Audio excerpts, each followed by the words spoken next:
How's it going, everybody? Purple Mafia back with another video. Just getting caught up on the past week. It was a pretty good week. Have you done like my tweet? And before, I already know your guys' head is going, there's nothing between us. It's strictly professional. I got a girl. She is a guy. Her and Paul are the best celebrity power couple going right now. And if the Pirates would stop playing around and give him his money, I heard he's ready to get on one knee. Just a healthy admiration there between us. So I already know what all 273 of you are thinking. But other than that, good Easter weekend. Completely embarrassed Tennessee in baseball yet again. That is always a great thing to do. Jesus loves us. Jesus loves Louisiana, the most Catholic state. And yeah, it was good. Got to see the greatest LSU baseball single game performance, Kate Aaron Beatty. That was an incredible game. Sunday on Easter, and then Good Friday, Derek Curiel had a good signature moment with that go-ahead grand slam in that Little League park. So all in all, was having a great week until the report came out about LSU rev share and how that's planning to go here in the future. So if you're not on Twitter, you probably have missed a lot of this, but it blew up a little bit the other day. CJ Wrights had a report basically detailing LSU's plans for rev share going forward and how that pie is going to be split up. Had kind of a big reaction, I think, at least among the baseball community. We have to break that all down because if you haven't seen it, I think it is pretty important to know. And I think it's really only being discussed on X right now. So I'm going to break down that whole report today. It's very quick. It's just like one long tweet. So I'm going to read through it. And then I have some personal thoughts and opinions myself. Verge even had an interview today with Moscano. And Moscano asked him, like, do you think it's possible to compete for a national championship in every single sporting NIL era? And he said no. So you can kind of see they're picking and choosing what they're going for. And I and others, and I think a lot of the fan base have a certain opinion on that. So let's get into it. I've seen a lot of people when this report came out try to discredit CJ and basically say like he's not a real reporter. That's not true. I think that's because he doesn't really put his face on things. I don't know him personally. I've chatted to him a few times before. He's legit. He's a legit reporter. Everything we talked about, at least everything he reported on, everything I can remember him talking about, I think the chat I was in with him during the whole Kiffin saga has been true. Anybody saying that he's BS, you're fucking BS. If you don't like the report, that's not his fault. He's reporting what he's hearing. So this is 100% real. But let's get into it. I'll just kind of read through this whole report and then just give you my thoughts real quick. So LSU is expected to be at the floor, extremely competitive on the NIL front for all of football, both basketball teams and baseball for the foreseeable future. The following is info that I'm able to dig up since Wilson Alexander's report last summer on how LSU plans to divvy up their revenue sharing and NIL budget after last year's okay, blah, blah, blah, blah, blah. For context, Alexander was told by the program that LSU plans to spend 75% on football, 15% on men's basketball, 5% on women's basketball, and the remaining 5% on all other sports, including mainly baseball, gymnastics, and softball. So that was last year. Widely known that LSU was all in on Lane Kiffin in the football program, paying Kiffin $13 million per year, as well as shelling out over $40 million for this year's team. For men's basketball, Will Wade will make $4 million in 2026 and will have nearly $15 million to spend on his roster for the first season back in Baton Rouge, which is a hefty amount. I want to say McMahon last year when they bumped him up, it was like $7 million. So that's a big jump. LSU women's basketball NIL future. The current administration believes women's basketball's rating surge plus national coverage has exceeded that of baseball over the past handful of years. For context, LSU's women's basketball Valentine's Day loss against South Carolina hit nearly 2 million viewers, while the Tigers baseball national title winning game over Coastal Carolina hit just over 2 million viewers. It is worth noting that last year's UConn-South Carolina title game nearly reached 9 million viewers. Despite losing over $7 million in 2025 after spending nearly $12 million, Mulkey's salary plus NIL plus team expense, the program is expected to exceed the $12 million spent in 2025 on the 2026 team. Numbers haven't been tossed out, but some source opinions believe next season's budget for women's basketball could balloon to $15 million. It's worth noting that Mulkey has tirelessly worked to get her own donors, something the school is actively looking to alleviate. LSU's baseball NIL future. While the Tigers are the premier program in college baseball and have been since Jay Johnson came to Baton Rouge, the powerhouse could find themselves still battling with the likes of gymnastics and softball for NIL. Johnson has been and will continue to be finding his own funding for the program, and it's very unlikely that funds will be taken from the baseball program, but it's also expected that additional resources won't be sent to Johnson from the LSU athletic budget for 2026 in the near future, meaning the near $11 million spent on the baseball team in 2025 likely won't increase in 2026 or beyond. And then this next part, he says that LSU baseball lost almost $2 million last year. He later corrected that. It was like somewhere in like the 950,000 is what they lost. I think he later said that the 2 million was from the year prior, 24, not the national championship winning season. So that's an important thing to know.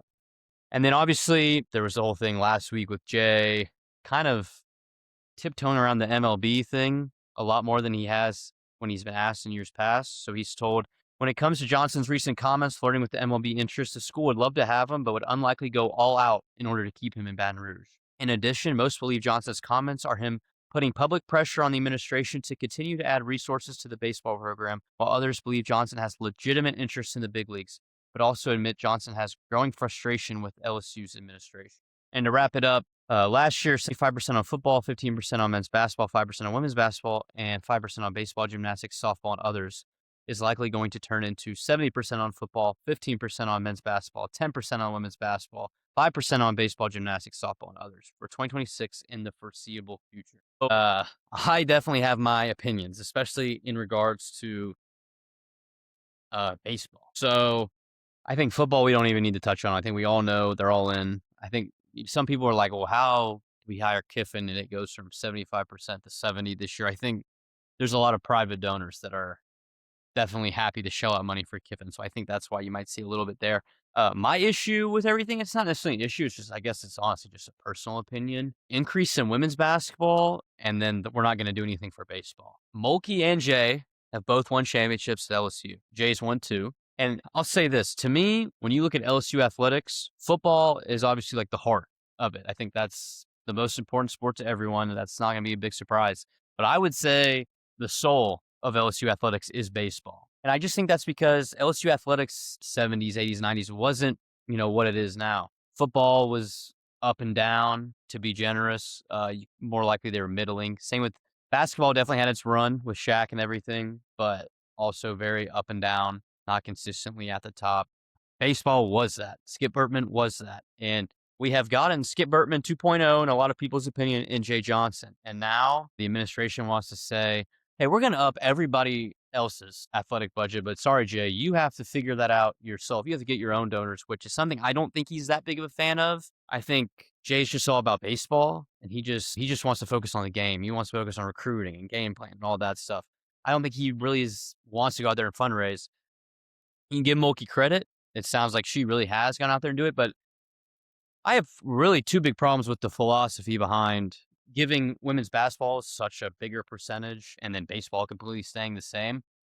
One, I don't really understand the logic behind like the TV ratings and surge in popularity for women's basketball. And my hypothesis is this: women's basketball has surged, like in terms of popularity at LSU specifically, once we got Mulkey and then the whole Angel Reese, Bayou Barbies championship winning season. In terms of the LSU like surge in popularity, a lot of it has to do with when we brought Kim Mulkey in. I think a lot of it also had to do with the fact that the men's have completely sucked. And if you want to go watch basketball on the PMAC, you're not going to want to watch the LSU men's basketball team the last several years getting their ass kicked. LSU likes winners. This fan base likes winners. So obviously, season tickets, attendance, just overall fan support, attention has seen the women's side grow a lot comparatively to men's. Now that you have Will Wade, I wonder if that continues. I know they're talking about like, oh, nationally, blah, blah, blah. Like I said, LSU likes winners. If we spent $12 million on the roster this year, we lost to South Carolina twice. South Carolina lost by 20 in the national championship game. I think we're pretty far away from getting another national championship. Not to say it's not possible, but the odds of Jay and men's baseball winning another national championship are a lot higher. Also, it said in that report, I think women's basketball loses $4 million more than what baseball does. So it sounds like they're just betting on like the future of the game, like women's basketball growing. I think it is to a certain extent. I would agree with it. My thing is I'm just not a huge women's basketball fan. I was texting some other people like, I really don't know what is it going to look like when what if, Will Wade gets this thing going year 1 like we think it is. What does that do to the women's season tickets, to fan interest? I think a lot of people are overlooking that. I haven't really seen anybody bring that up. the PMAC was always packed out for women's basketball this past year. I think a lot of that has to do with the men's just being fucking terrible. That's just my personal opinion. I think there's probably a lot of people that had season tickets. I know there were people that had season tickets with Will Wade for men's basketball that stopped their season tickets, and all of a sudden, women's basketball got good, and now it's a women's basketball. If they have to pick and choose between both, because let's be honest, most people probably can't afford to have both. What do you think they're going to pick? I bet they pick men's. The second part of why I think it's a dumb thing is just longevity. I think a lot of women's basketball success also has been Kim Mulkey. She's like an iconic, legendary Hall of Fame coach. I've gone back and forth with people on X. I don't think she's coaching to 2038 like people say, oh, she's going to coach the 8 more years through a contract. I fucking find that hard to believe. I'd be shocked if she was the coach in 2031. Jay, I know for a fact, if given the proper resources and respect that he deserves, 100% will be here like 20 fucking years if I had to guess. He's younger. He's won double the national championships. He's got us at the pinnacle, and I don't think he's going anywhere. All the time he's been at LSU post the first national championship, anytime MLB would be brought up, he would always say like, no, I'm about the college game. I'm about molding young men. And all of a sudden that's changing now. I would think that that's just to put pressure on the administration. But I'd be super fucking frustrated if I was Jay Johnson. I just won the national championship, and all of a sudden football's $100+ million. Basketball, we're going to do all this. Buyout McMahon, $10 million. We're bringing Will Wade for $4 million. We're giving him $15 million. Okay. And then women's basketball, you're going to up like several $1 million, and I'm not going to get anything. I'm up here competing with Beth in softball. I'm up here with gymnastics, which Jay Clark does a great job with gymnastics, but there's levels to this. I don't get it at all. And to be honest, I don't think people want to accept that there's a possibility that he could leave. What happens if after this season Jay Johnson leaves? And I'm not so convinced like everyone thinks that it would only be for an MLB job. I believe him in years past when he said he's not super interested in it. I've had people tell me that like the Rangers were talking to him this past year. I don't know how true that is. I heard someone else that maybe would know, say the Braves had some interest in him in their manager spot last year. I don't know. I think college is where he wants to be.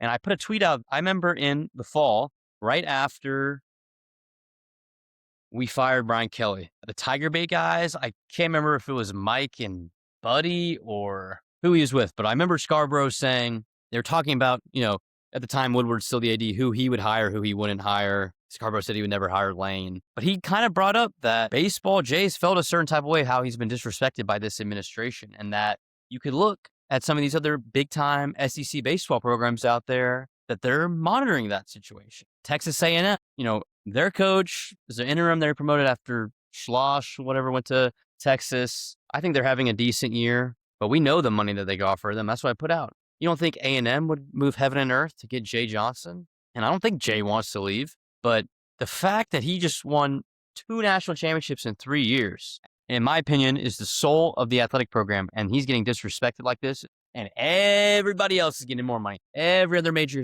program is getting more money. I don't think you can rule out that he might leave. I just don't. And it pisses me off that we're even having this discussion. And I'm not against women's basketball getting more money. If they're getting a 5% increase of the share, why can't we cut that in half? I honestly think women's basketball, you might need to have more money to completely shell out a championship type roster compared to baseball. If you just split, whatever the $5 million extra that you're giving to them and cut it in half, and you keep $2.5 million, here you go, baseball, $2.5 million. That would go a fucking long way for the baseball program.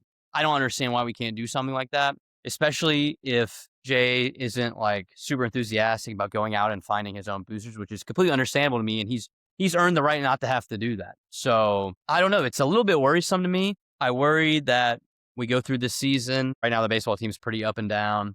Say we don't make it out of the regional, or we don't make it to Omaha.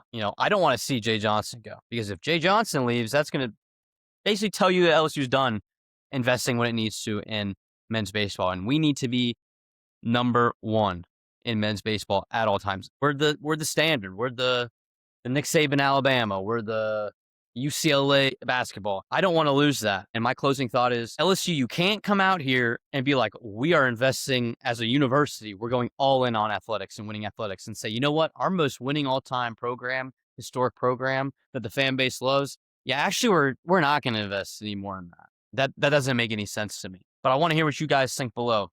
How should the pie be split? How would you divvy it out? Do you think women's basketball deserves what all they're getting? You think Mulkey's coaching the 2035? Leave your comments below. But yeah, I want to see Jay Johnson stay in Baton Rouge.